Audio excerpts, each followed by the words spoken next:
Assalamualaikum warahmatullahi wabarakatuh. A'udzu billahi minasyaitonir rajim. Bismillahirrahmanirrahim. Alhamdulillahi rabbil alamin. Allahumma salli wa sallim ala sayyidina Muhammad wa ala ali sayyidina Muhammad. Qala Rasulullah sallallahu alaihi wasallam, nabdarallahu mara'an saminga minna hadithan fa'afidhahu hatta yuballighahu ghairahu. Semoga Allah subhanahu wa ta'ala menjadikan wajah orang-orang yang mau mendengarkan hadis, mau mempelajarinya, lalu mau menyebarkannya kepada orang lain. Allah jadikan wajahnya berseri-seri baik di dunia maupun di akhirat. Allahumma amin. Semoga Allah juga menjadikan orang-orang yang mau menonton video ini lalu mensubscribe channel ini dan men-share kepada orang lain, Allah jadikan orang-orang yang sukses, bahagia, rezekinya lancar baik di dunia maupun di akhirat bersama Rasulullah sallallahu alaihi wasallam. Allahumma amin. Kaum muslimin rahimakumullah, marilah kita sama-sama melanjutkan belajar membaca sebuah kitab hadis Al-Jami'us Shahih karangan Imam Suyuti. Kali ini kita akan belajar tentang sebuah doa yang diucapkan Rasulullah Sallallahu Alaihi Wasallam ketika beliau menjelang ajalnya, yaitu hadis nomor 1463 dari kitab Al-Jami'us Shahih. Doanya begini: Allahumma gfirli warhamni wa alhiqni birrafiqil a'la.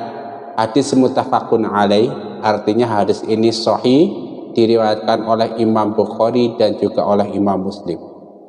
Artinya, ya Allah, ampunilah aku, kasihanilah aku, dan pertemukanlah aku dengan ar-rafiqul a'la, yaitu teman tertinggi. Hadis riwayat Imam Bukhari, Imam Muslim, dan Imam Tirmidzi dari Aisyah. Status hadis ini sahih. Kaum muslimin rahimakumullah, hadis ini diucapkan oleh Rasulullah Sallallahu Alaihi Wasallam ketika beliau di akhir-akhir atau di detik-detik kehidupan beliau di pangkuan Siti Aisyah. Menurut riwayat Imam Siti Aisyah ini, beliau mengucapkan, baginda Rasul mengucapkan doa ini, Allahumma gfirli warhamni wa alhiqni birrafiqil a'la. Tentu kita untuk membaca doa ini tidak menunggu ajal kita datang baru membaca ini, enggak. Kita bisa membaca doa ini kapan saja, di mana saja, selama tidak ada larangan dari syara. Kenapa? Oh iya, ighfir, minta ampunan kepada Allah Subhanahu wa ta'ala itu suatu perintah yang berlaku sepanjang hidup kita. Kapan saja, di mana saja, asal ada waktu, kita disuruh beristighfar kepada Allah Subhanahu wa ta'ala. Warhamni, begitupun kita disuruh meminta rahmat Allah kapan saja, di mana saja, sepanjang hidup kita. Tentu selama nggak ada larangan. Satu wa alhiqni birrafiqil a'la. Nah, di sini kalau istighfar, mohon ampun, kita sudah sama-sama maklum. Rahmat juga kita sudah sama-sama maklum. Ar-rafiqil a'la, di sini siapa itu ar-rafiq? Rafiqul a'la. Nah, maka di sini banyak ulama berselisih pendapat. Ada yang mengatakan ar-rafiqul a'la maksudnya adalah kelompok para nabi yang berada di tempat termulia di akhirat nanti. Ada yang mengatakan selain para nabi juga ada as-solihin, orang-orang yang soleh, orang-orang yang baik. Ada yang menafsirkan bahwa ar-rafiqul a'la itu berkumpul di surga bersama-sama orang-orang soleh, dan lain-lain dan lain-lain.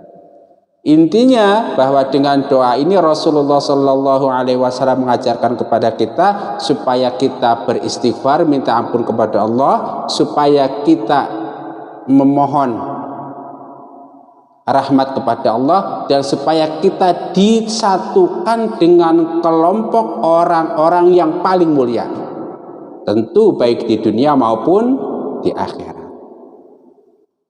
Kita istighfar.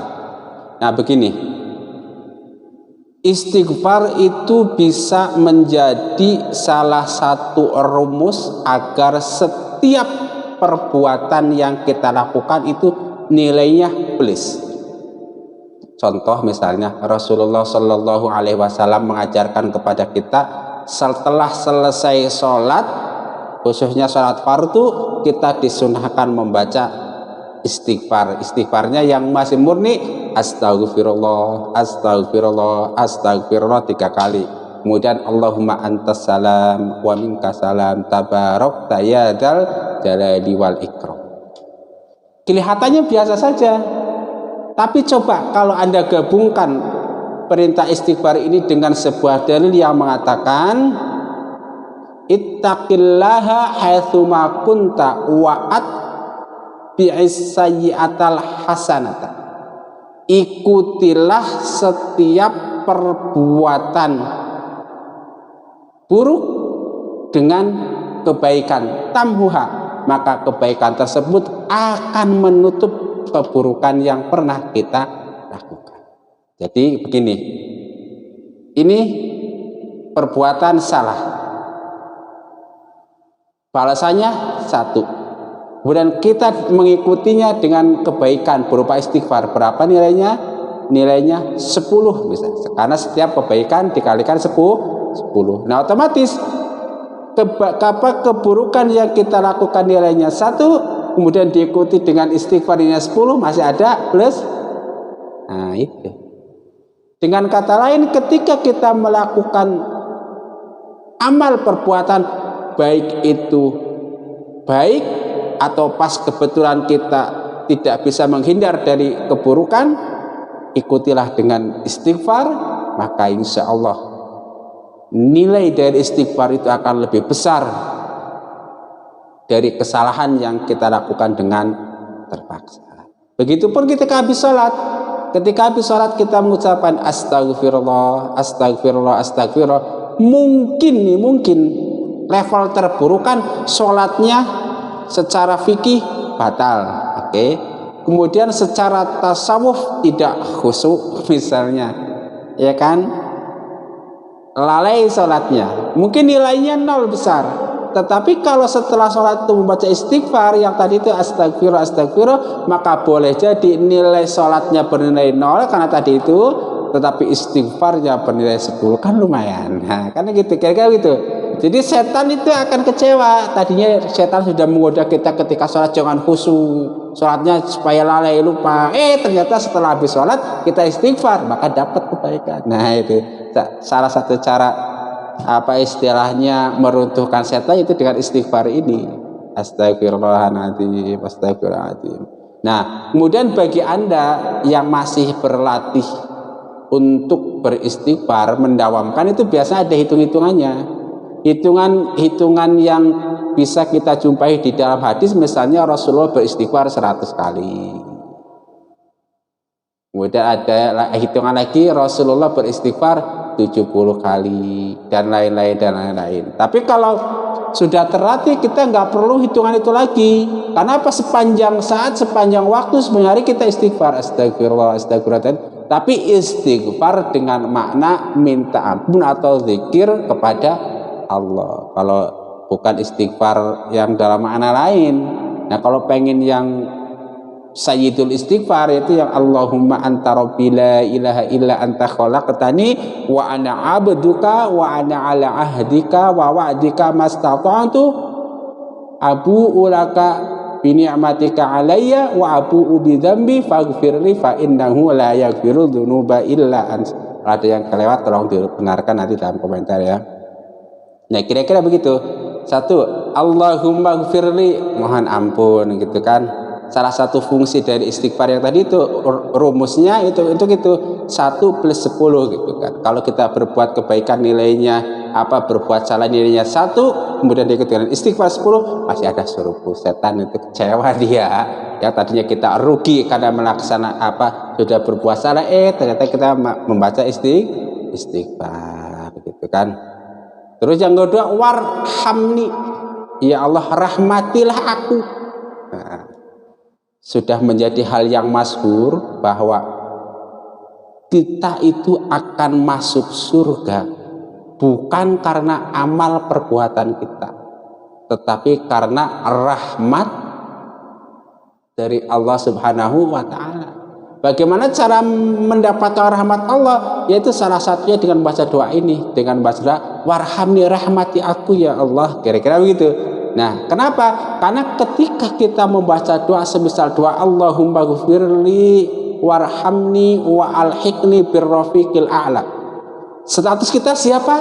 Orang yang berdoa. Status Allah siapa? Orang zat yang menerima doa-doa hambanya. Siapa yang mengasih tahu doa ini? Rasulullah Sallallahu Alaihi Wasallam. Dengan begitu kita menjadi ma'rifatun nafs, mengetahui diri kita, ma'rifatullah, yaitu mengetahui Allah, zat yang menerima doa, zat yang menerima mengampuni hambanya, dan ma'rifatul Rasul, itu Rasulullah sebagai orang yang mengajarkan kepada kita. Itu kalau udah begitu udah aman. Allahumma gfirli warhamni. Nah, begini pemirsa,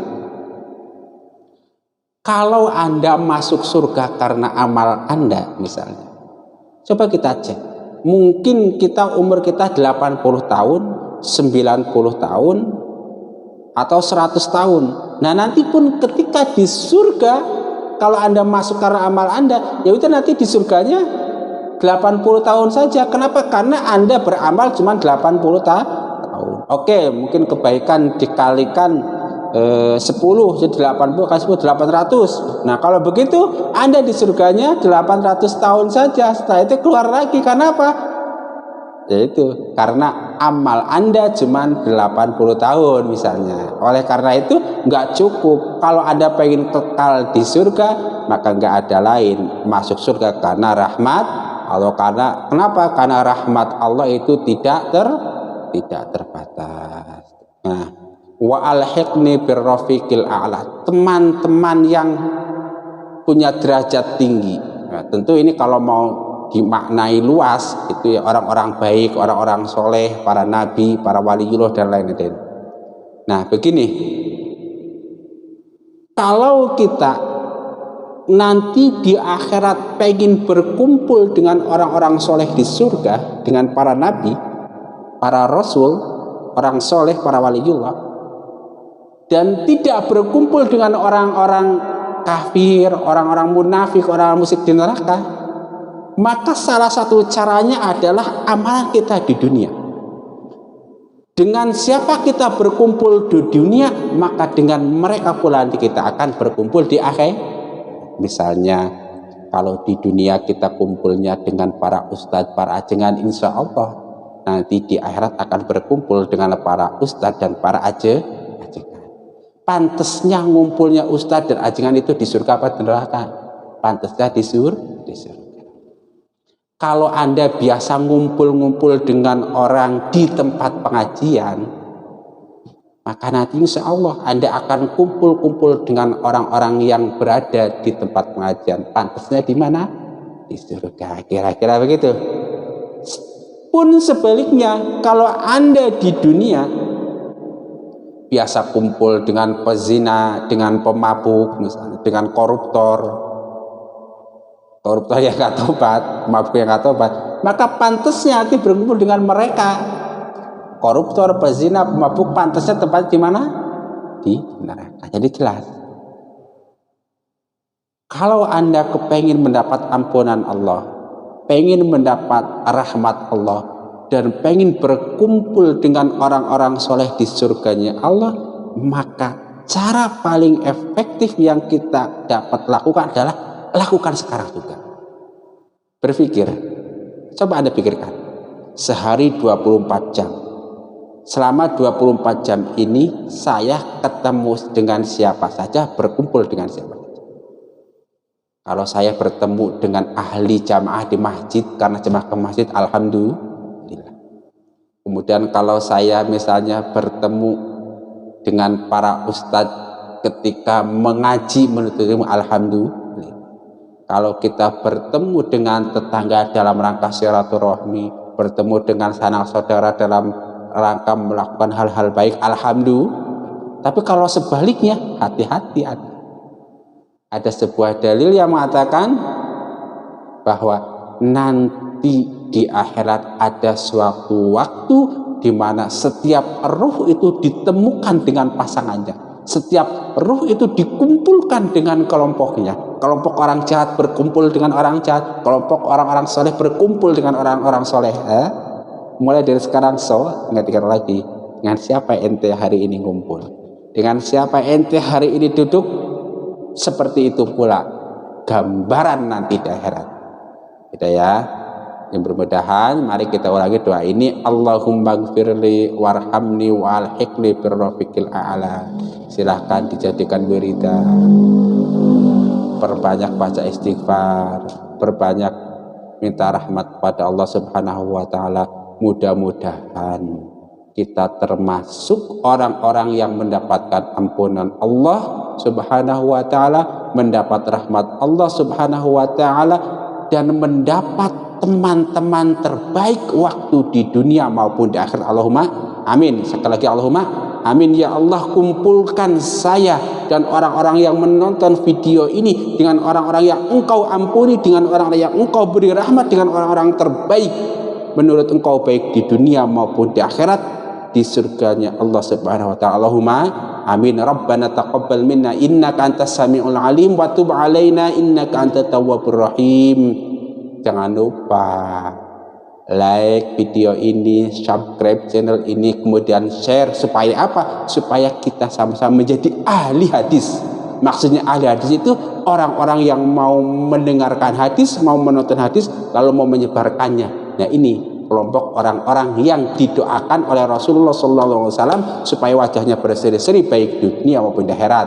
Pengen ganteng, pengen cantik, pengen bisa. Coba biasakan mendengarkan hadis, menonton hadis, kemudian subscribe channel ini, kemudian share-nya, insyaallah. Allahumma amin. Subhanakallahumma wa bihamdika asyhadu an la ilaha illa anta astaghfiruka wa atubu ilaik. Wa afa minkum. Wassalamu alaikum warahmatullahi wabarakatuh.